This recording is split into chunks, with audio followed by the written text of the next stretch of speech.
Good morning, good afternoon, good evening, wherever you are. This is Rita at Rita's Journey, and there's an ambulance going by. I don't know if you can hear that. And today I want to talk about myself. Just kidding. Today I want to talk about the working homeless. And people don't really talk about that too much, I don't think. There's sort of this thing where all the homeless people are lumped in together. The tent dwellers, the free sleepers that are just, sleeping rough, as they call it, with no roof overhead, just on the sidewalk, or I think they find businesses to sleep at, things like that. And then there's the working poor, the working homeless, that live in vehicles, that live in their car or vans or RVs. And of course, there's tons of them. And I don't think there's any shame in being working homeless. In fact, I was one for 4.5 years. Another big reveal. My children had left home.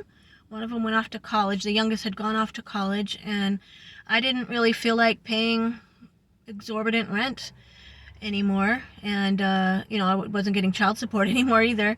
And I made the decision to live in my van, and it lasted for 4.5 years. I might have been depressed. That's quite possible, but I just couldn't see working 3 jobs to stay in the place I was at the time. That's just how I saw it. I mean, maybe my thinking wasn't very good at the time. I don't really know. But while I was staying in my van, and I don't really think of it as living in my van, I slept there. I lived the way I do now. I took care of animals during the day, and did other things, visited friends, just all the normal things that I do now, but I slept in my van. Sometimes I took a nap in the van. And I paid taxes. I had a regular job even for part of the time, not too long because I don't really like regular jobs. But I worked at an office, so I'd go to the gym in the morning, take my shower, and get ready, and just go into the office like everybody else and work, and then, do my thing, and then go to sleep at night in the van. There's no shame in it. It's not the ideal situation, I suppose, but if you're kind of stealthy about it, nobody really knows you're doing it.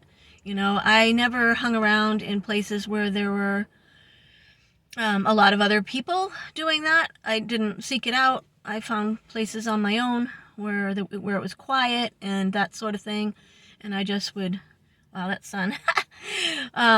I would just park and walk to the back of my van and sleep.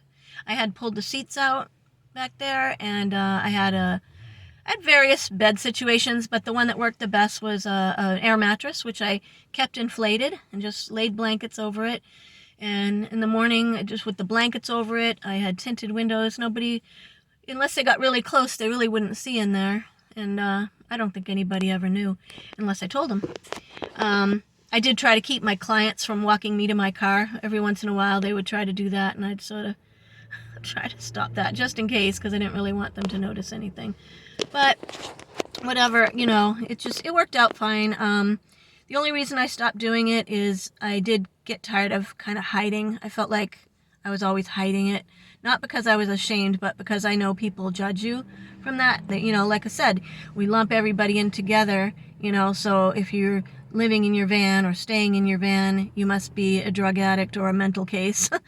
And I'm not a drug addict.